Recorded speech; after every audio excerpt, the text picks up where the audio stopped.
everybody. I think no microphone. I better project. If you have trouble hearing in the back, you might want to move up. With a new lecture series called American Spirituality in a Global Context.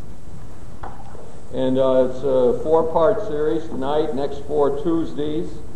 We put it on these dates because it seemed as though the parking situation would be better, and I think the law school will be out the next number of weeks as well. And the idea of this is to talk a little bit about our spirituality here in the United States and to use my recent experiences in Eastern Europe and in the Soviet Union to give us some perspective on that. So when we start to talk about spirituality these days, one way of thinking about it is it's our way of being in the world. So spirituality doesn't just have to do with praying or reading our Bible or going to Mass, but it is a way of being in the world.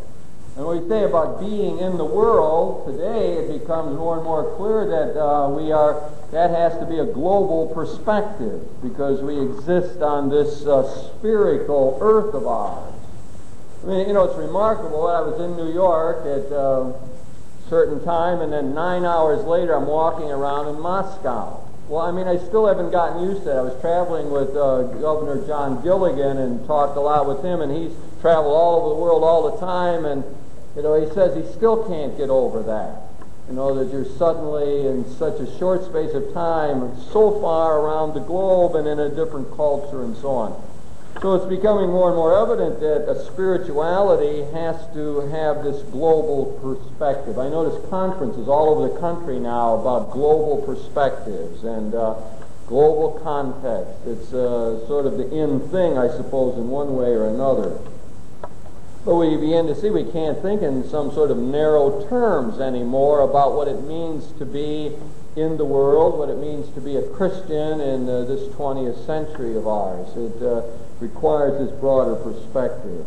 Well, as people well recognize, I tried to soften this idea of what I was going to do in terms of the Soviet Union. I've used the word impressions.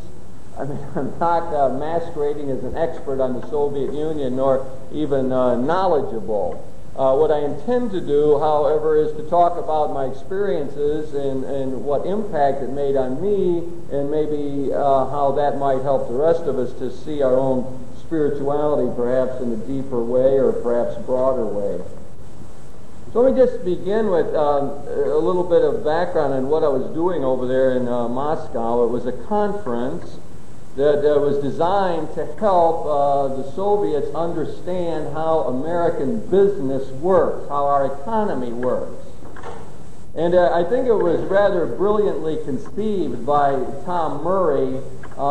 His idea was to try to talk directly about how we operate politically, culturally, economically, but as a byproduct of that and as an sort of intended side effect was to get them to think more about how their economy runs. And as a matter of fact, it worked perfectly that way. We had, the thing was sponsored by a group called IMEMO, which is one of the institutes in the Soviet Academy of Sciences. They have about 30 or 40 institutes. And this one is on world economy and on international relationships. It's like a think tank here in the United States, like the Brookings Institute. And these people, some of the leaders told me they might get a call from Gorbachev and say, well, I need a background material on this. Or we have this economic package coming up and I need information on that. The former leader of this IMEMO, this institute, is now one of Gorbachev's inner circle people. So we were dealing with the intellectuals. My experience was almost entirely with the intellectual elite in the country as opposed to the common people. And it's that kind of perspective, I guess, that I ended up getting. Well, we were there. My job was to talk about the cultural aspects of our economy, the religious, aspect, the spiritual side, moral side, and so on.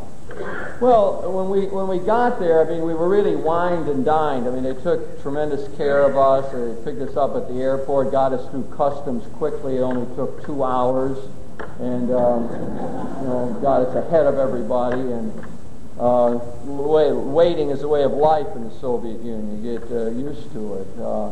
But they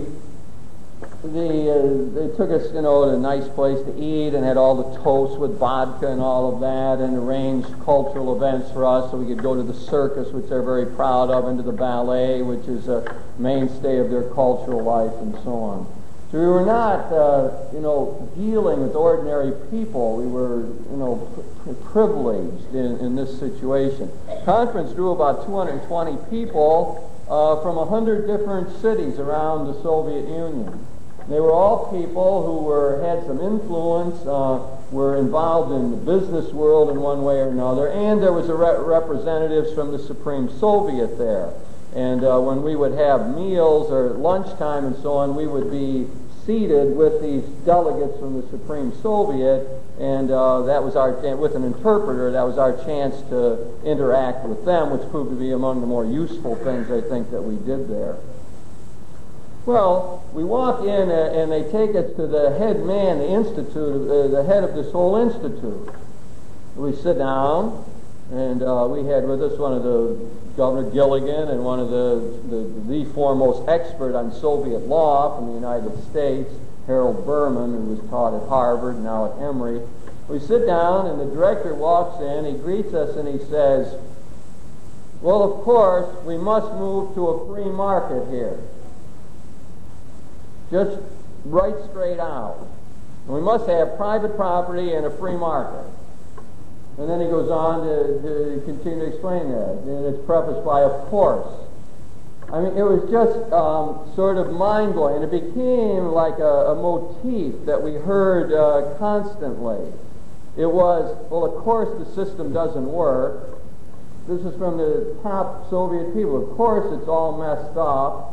And we just must change. We have to have radical changes. And that's why we invited you people here, to help us to do this. Well, I mean, it's just to hear that from Pete. This is an older man, and I sort of put myself in his position. Here's an older man who all of his life was taught private property is bad, free market produces nothing but greed, messes you up, it gives you a drug culture and all the things that are bad in the United States.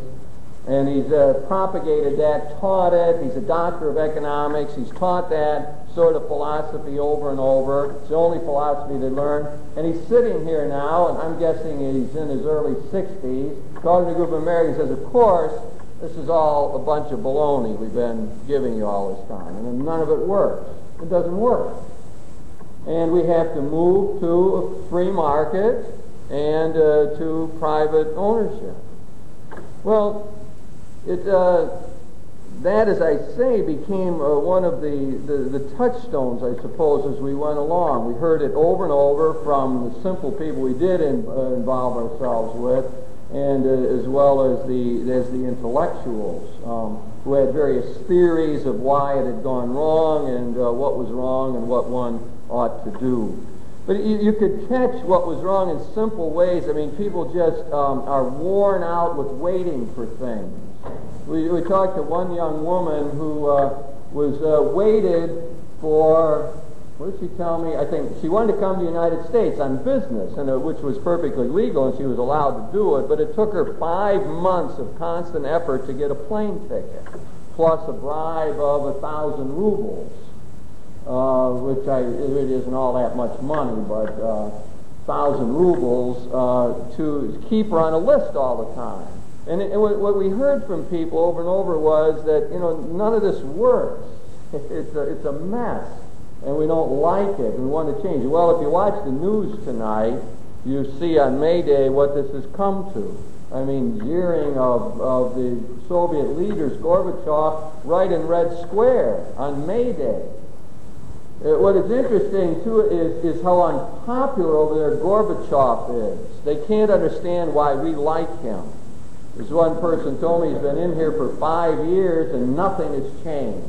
nothing has changed in the terms of consumer goods, food, and that sort of thing, which is, of course, what is of interest to them.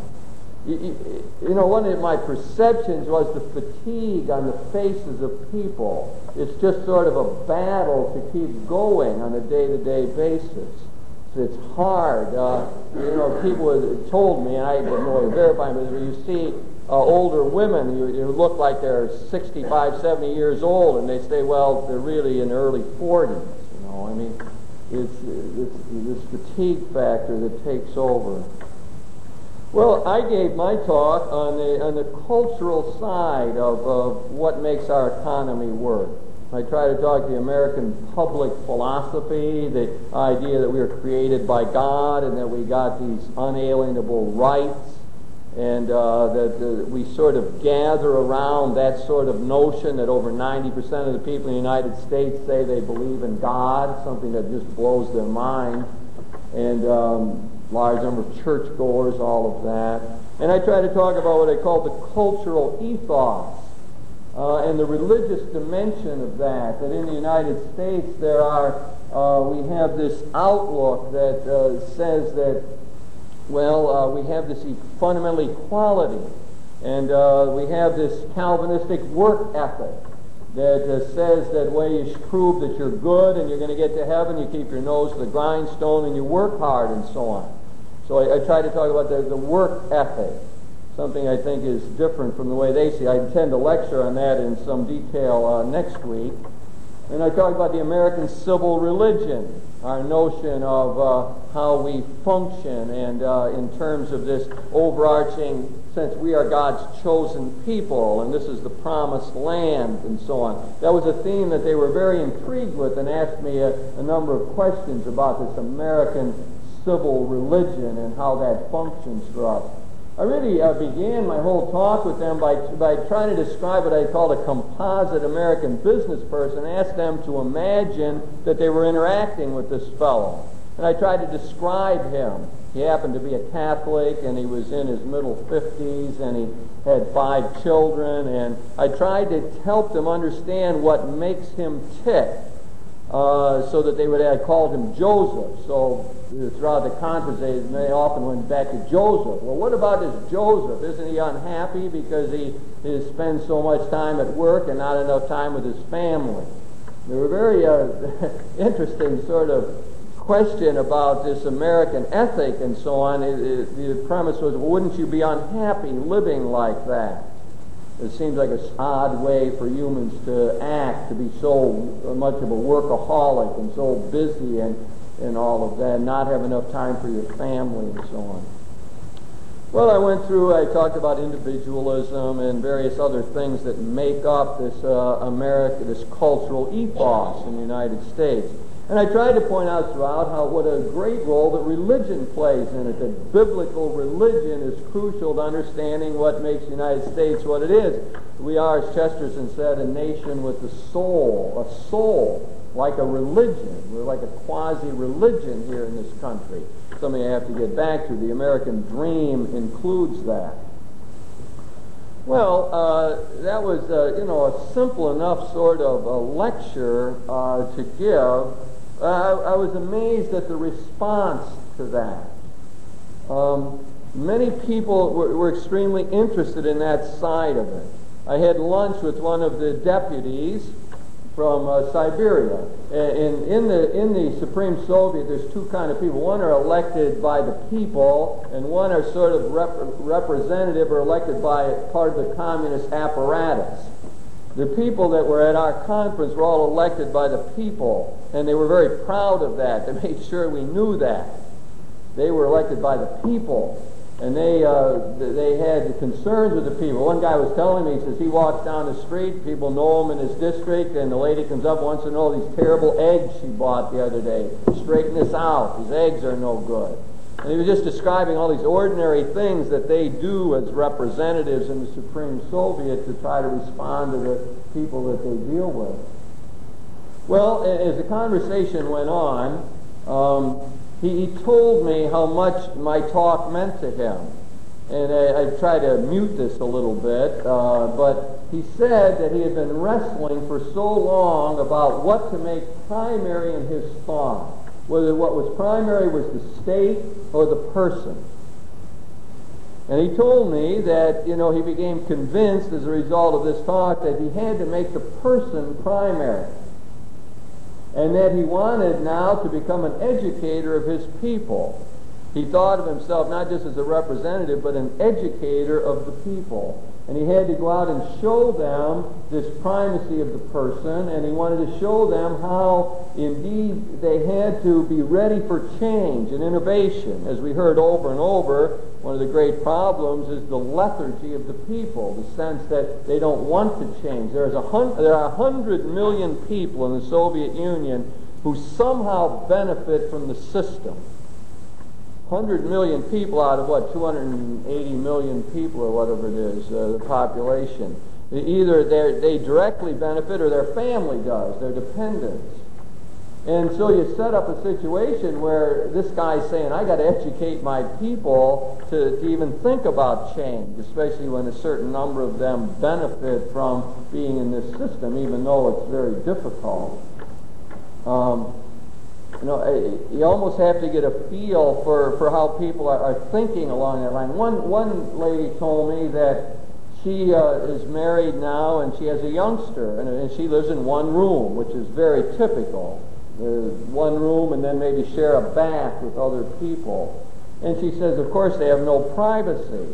And she has no hope of it ever being different. The only possible way is her parents now are living in a two-room apartment, or flat, as they say, and that the only way she could ever improve her situation is to get her parents to switch with her, move into her one room. So she would move into the other place. This is a very educated person and so on, but living that kind of way. So you begin to get a feel for the scarcity and the troubles that people have. So how education to move them out. I noticed on the news tonight there were people sitting in someplace protesting the fact that you can't get a flat, can't get an apartment. And of course a private dwelling would be unheard of. There's no word in the Russian language, a word that translates privacy. In other words, it's hard for them to even think of what we mean by privacy. There was the Russian author who translated John Steinbeck's East of Eden wrote an article about this translation, and he said he mentioned 6 words in English that we have words or phrases that simply don't translate into Russian. One of them was efficiency. Another one is to have fun. Another one was challenge. Another one was to make love. Another one was our phrase where we say to somebody, take care, when it has some warmth to it, when we're going to leave them. So you take care. Well, anyway, I mean, you begin to get a sense of the problem of the dialogue and how the difficulty of matching up experiences. Even to say the same word doesn't mean that you really mean the same thing. In other words, when I was using the word individualism in my lecture, I'm not at all sure that they understood what that was. We had one person in our delegation who was an expert in the Russian language and was sort of listening to their translations. It was a simultaneous translation. So listening to see whether they were catching the nuances. And he said very often they did not. I mean, you might find a word to translate individualism, but whether the people there knew what that meant is another story. So we had this, what I call this sort of interesting reaction, very sharp reaction to the talk of the cultural, religious dimension of all of this. And this, I suppose one of the more moving interactions I had with the member of the Supreme Soviet saying that this really made a difference to him and tilted his own perception of what was central to person rather than the state, something which many of them are still wrestling with. And at the very end of the conference, the delegates got up and responded to it. And again, they seemed to be very taken with this religious side of things. And one got up and said, how important it was to have heard the talk on the culture, religious side of things, and then told the rest of the 220 people there, and that's our problem. We haven't been attentive to the religious and moral and spiritual side of things. He sort of was lecturing them, like, that's what we've been missing in all of this. So, you read this stuff in the paper. There's quotes from Gorbachev saying, that I used one of his quotes in my own talk, saying that we must be attentive to the spiritual world if we're going to make all of this work. And I'm going to talk again in one of these talks about the whole idea of the religious revival that's going on in the Soviet Union. But today I'm sort of on this worldview, Soviet worldview. And my thesis, after all of that, to try to pull it in, my thesis is this, that the spiritual life requires an overarching vision or perspective. The culture often supplies that, and in the Soviet Union today, that dream has broken down entirely. That forces us to think about the American dream and to what degree that has broken down for us. So that's sort of where I'm going with this. And let me just stop there and see if anybody wants to ask me a question up to that point, just about the sort of experience. What I intend to do throughout the 4 lectures is to draw on various elements of my experience over there and to use it as a springboard for my analysis then of what's going on. Yeah. In terms of the country or the culture of Mother Russia, what are they most proud of? What are the kind of things they're proud of? Let me try to answer that in context, because it's part of the next part of my analysis. So let me try to do that in some way. You can answer that in one sense. They're proud of the fact that there's no homeless there. They're proud of the fact that they don't have soup kitchens, although the mayor of Moscow just said the other day they might have to start some in Moscow. They're proud of the cleanliness of the city of Moscow. Proud of the tremendous subway system they have. And it's right. They clean the streets in the morning. There's a truck that goes by and cleans the sidewalks. Squirts water and cleans the sidewalks. Streets are clean. I got a sort of a big laugh by saying it was on the Moscow subway last night, just like riding the subway in New York. They all know the stories of the subway in New York and so on. And that, it's like night and day. The subway is beautiful. It's clean and neat and runs on time. And it's even beautiful inside. There was a TV station from Denver doing some stories, and they wanted to get pictures of some of our people, and they took them down into one of the subway stations to take the pictures there as a bright backdrop. So it's an amazing sort of thing. Yeah, they're proud of those kinds of things, proud of the Kremlin and the architecture. And I think there's a whole question of how the Russian Orthodox Church works into this. I want to save that for the next lecture. Yeah. How long were you there? What it seemed like forever. No, what was, I think like a Wednesday, we got there Wednesday morning and left Monday night. I also spent time in Warsaw and in Prague, and one of my lectures I'm going to give, the thing that has excited me most about the trip is the interview that I had with Father Václav Malý in Prague. And I probably saved that maybe to my last lecture, but that's the thing that's fired me up over the whole trip. He's involved in the Velvet Revolution, and I think of him as a real saint. Hero, tortured, all of this, and forgiving attitude. But so that was the last day.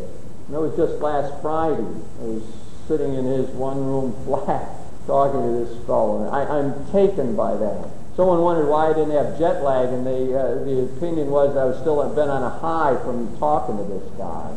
I think that's true. It's just, for me, the trip, the whole thing culminated in that. And I want to share, he asked me to get his message across. in the United States, so I'm trying to dedicate myself to doing that in one way or another. Yeah.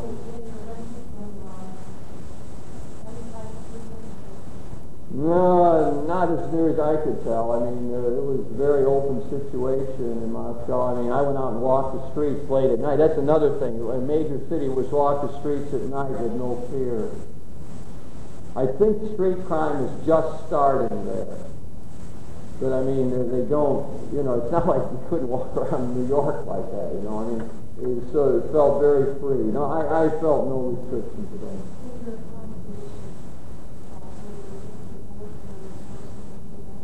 Well, sometimes we ran into ordinary people, yes.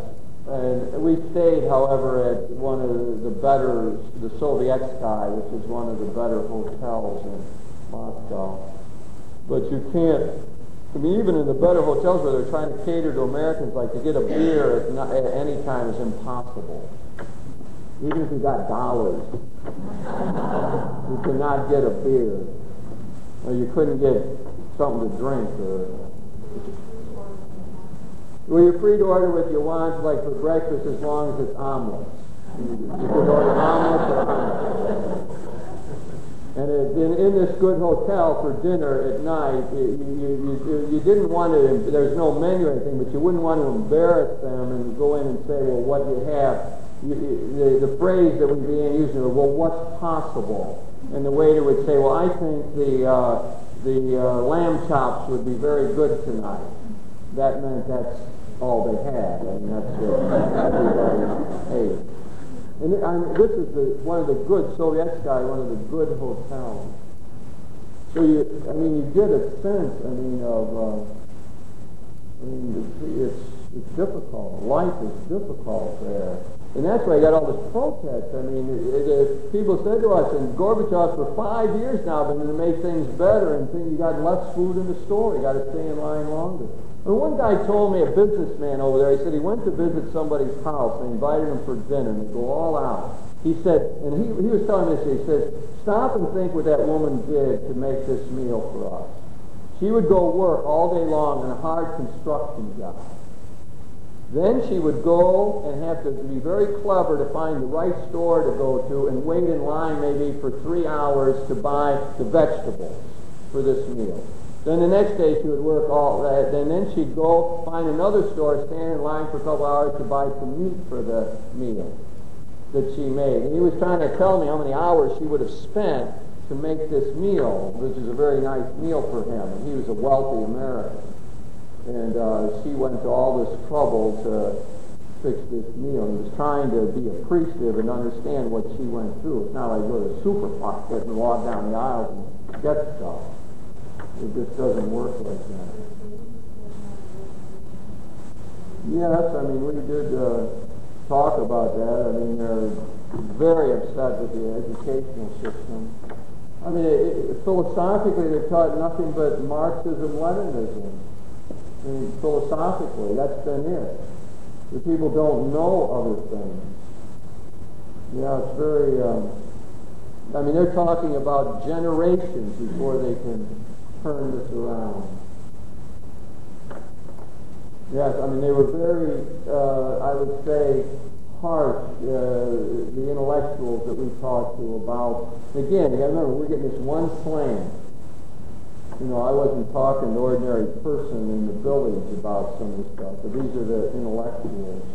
They have all the stake in the system, and they're just, not happy about that at all. No? Did it have any impact or effect on the Roman Catholic response to that in any way? Well, there were a few comments about that. One guy, after I talked all about the Protestant ethic, said, I find this very strange that you are Catholic and are talking all about the Protestant ethic. And so that was some playoff. They seem to be, somewhat intrigued by this. They have not been addressed by many theologians, Catholic priests. So we weren't sure if that had ever happened before within these institutes.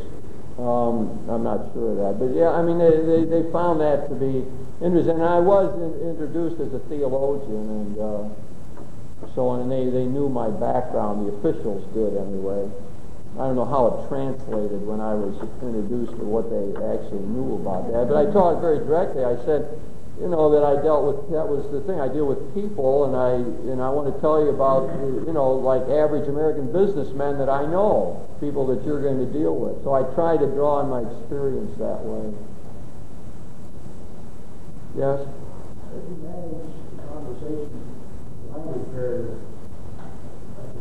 Well, first of all, we had simultaneous translation in the conference always. So you just had an ear thing and kept it in your ear, and then you always heard the translation when they were talking, and they heard it when we were talking. It's hard to catch the rhythm, at least it was for me. I never did it before, but I'd be talking, and then I'd hear the translator, and then I'd think like I'm supposed to stop and wait, and then go shorter phrases, but I never did figure out a good rhythm for that. But I mean, it was a strange rhythm. Like sometimes he'd finish the translation almost the same time I'd finish the sentence. The next time I'd finish the sentence, it would take him 20 seconds to finish it up. So, but then when we went to dinner and so on, they always strategically they told us where to sit at the formal dinner and at the luncheons, and they would sit us with some of the important people they wanted us to talk to, and then have an interpreter in between us. So they were very attentive to that, and they would walk around with us. As a matter of fact, if we were just walking around in a group and try to be attentive to mediate conversations, because they wanted that informal contact. I mean, they went overboard. I mean, they just took terrific care of us. Anything we wanted, they would get for us. And, well, there's talk of more dialogue, yes. I mean, it's a question of what happens next, and whether they come over here and try to interact with us, or I think they are in the process of assessing what this has meant to them and what they got out of it. And we're probably going to write up what we've done so that they can disseminate it more widely.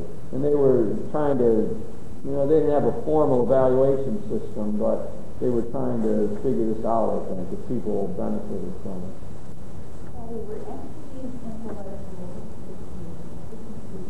Is there any evidence of being aware of some of our cultural social failures? Well, the question is asked, were they aware of our cultural social failures? One of the things that we decided in the conference ahead of time was that we'd be very careful to be self-critical. So for any of the points I made, I used sort of their dialectical language, which I know they're familiar with from Marxism, Hegel, and so on, of both positive and negative critique, dialectical critique. And so that whatever we said, we tried to point out the shortcomings of it as well. And I think they appreciated that. They have a tremendous knowledge of us. Tremendous knowledge. Like one guy got up and he was quoting figures about the number of dollars, federal dollars, that goes to universities for research and what it's done for. And our speaker said something about it, and their deputy director said, well, no, that's not quite right. The government actually gives X number of dollars, and this much, this percentage goes for defense research, and this percentage goes for that. I swear, they know more about us technically and statistically than we know about ourselves, I think. I mean, they know so much, and they have it at their fingertips. I mean, this guy wasn't consulting notes. It just came up in a conversation. And they have a tremendous knowledge. That's their job, of course, and that's this institute, so they're trained that way. And they're trained to speak English, too. Many of the people we interacted with spoke English. Governor Gilligan began his talk with this common story that people might have heard. He got up and he said, well, there was this question was asked, well, what do you call someone who speaks many languages? Answer, polyglot. What do you call someone who speaks one language? Answer, an American. So they are very critical of us in a sense. They see us as sort of narrow and exclusive. That's one of the reasons they picked up on my theme of the American civil religion, because one of the notions of American civil religion is a sort of exclusivism and a sense of arrogance about our culture and that we're God's chosen people, this is a chosen land, promised land, etc. Well, they picked up on that. And the people who interacted with Americans said very much, yes, we see that arrogance in Americans. So they're very aware of that. However, what I found was that when it came to the cultural side of it, they don't have the same knowledge. When it comes to the philosophical, religious, theological side, I find them to be almost illiterate that way. Both in terms of their own country and of us. In other words, when they studied in school, they do not have a broad philosophical education. They've studied, they've been very programmed in these institutes. These institutes are degree-giving places. They're like universities. Some of them have their doctorate from these institutes. It's like a parallel system with the universities. My feeling is that they've got these institutes where they give the degrees and educate these people, but they slant the education so it will be practical for the state. Like the languages they'll learn, they have to learn Japanese and English. They sort of specialize in that because economically that becomes important. So, the philosophy that they learned and studied is Marxism, Leninism, and are not broadly based. So when I talk about cultural matters, they were very taken by that. A lot of it was very new to them, and they had very sort of fundamental kind of questions along the line. So do you think that if economically it doesn't fly, culturally it seems to have gone almost crazy over there at this point, as far as not being able to deal with things and not demonstrating and so on like that, as you're saying. Do you think there's ever a going back? In other words, if economically they don't make it, visualize. The thing that worries me the most is all of a sudden someday they're going to pull the curtain down and say, hey, this doesn't work. And all these republics are going crazy and there's problems. I picked up a lot of my clues along this line from this Harold Berman that we were with, who really is an expert on the Soviet Union. And I got sort of, that's been my fear too. I mean, keep Gorbachev in, Gorbachev's out, it's going to move to the right, and we're going to be in trouble, and arms deals are going to be in trouble, etc. I ran into a number of people who don't think that's true. And, people who supposedly know about this stuff. And I noticed there was an article in one of the international papers along the same line after the person that had told me this, was that the right is in great disarray there. The military is in great disarray, that the younger officers are supporting Gorbachev, so that the senior officers trained in a different way and more authoritarian, dogmatic, or whatever, couldn't count on the support of the junior officers, who seemed to be thinking in some different ways. And the burden of this article, and what I was told orally, was that I shouldn't be so worried about the right. And that I must say that didn't take away my fears along that line or change my viewpoint, but that was one line that we've heard, that the right simply is not as strong as one might think. And Ligachev, who's the ideological leader of the right, couldn't pull it together to govern. So I don't know. In fact, one guy claimed that if Gorbachev fell, that it would move to the left and not the right. So I don't, it's awfully hard to say. I don't really know. We may be going to deal with this in a future lecture, but how is it that with a lot of the innovations that Gorbachev has made and allowed economically, there are fewer consumer goods available now than there were 5 years ago? Well, first of all, the theory of our people is that, and the economists in our group and so on, is that the reforms that have not been anywhere near what they should be, they still don't have private property. You can't, they're moving in that direction, but the idea of, they're still working with collective farms. And the collective farms are just a disaster. I mean, they don't do the job, and then when they do produce some food, they don't have a distribution system to get it to where it's supposed to go. So, I mean, there haven't been the kind of fundamental changes that are needed. You haven't moved away from the collective farms. The ruble, the big thing is the ruble on the world market. I mean, the ruble's valueless. I mean, you get in a cab, the first thing a cab driver says, dollars? Everybody wants dollars. Rubles are useless. American companies that come in have to barter. They can't pay you. You know, they come in and they barter for vodka. You can't make anything work with it. You know, McDonald's has a restaurant in Moscow, and there's a 3-hour wait at least constantly to get in there. It seats 700 people. There's a 3-hour wait constantly, all day long, from the first time in the morning till 11 o'clock at night when it closes, to get in there. And it seats 700 people. The line, every time I went by, their line's like quarter a mile or longer. But McDonald's is losing money there. And their only reason they're doing this is because they have hopes to put up 100 different McDonald's throughout the Soviet Union. But so the changes have not been there. That's what everyone's saying, that it's all Band-Aid. It is slight things. And of course there's a black market, as you well know, that goes on there. And there are these places where you can... that we went by one of these black markets that was open, and they say the police or nobody seems to bother them. They just are functioning there. And that's, if you have a lot of rubles or dollars, you can go there and get food.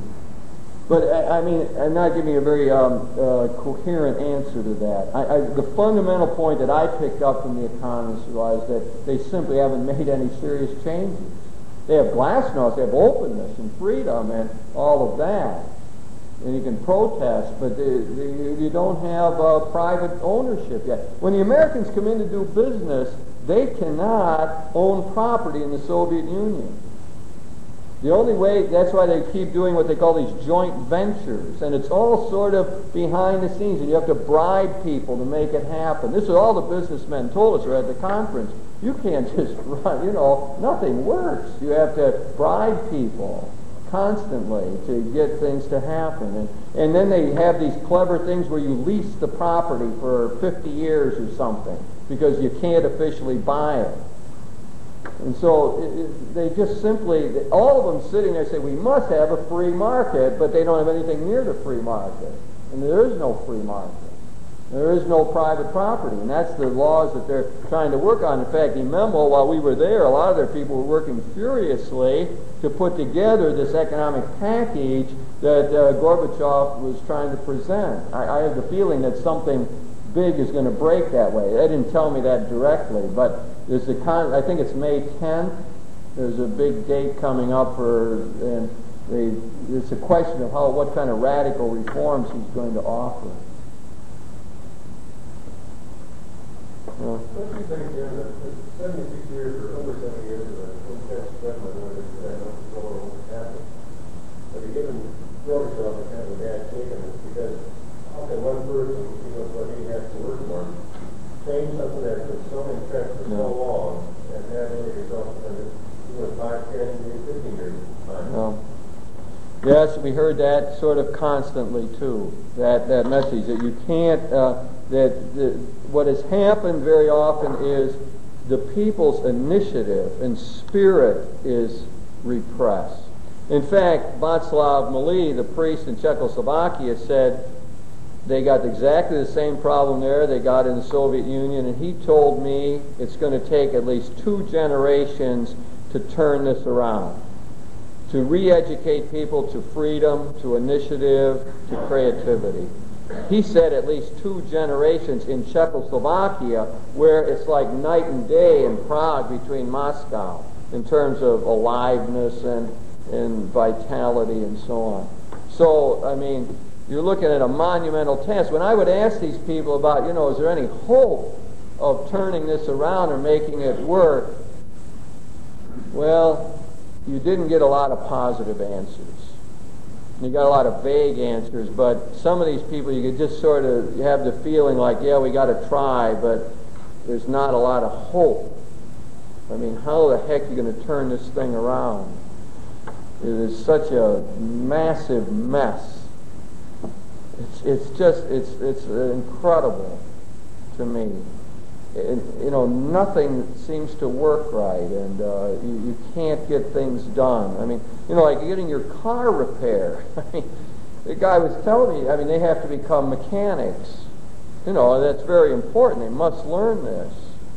Because, I mean, you're not going to drive into a gas station and say, fix my car, I mean, or drive in someplace, I need my car fixed. I mean, you just can't do that.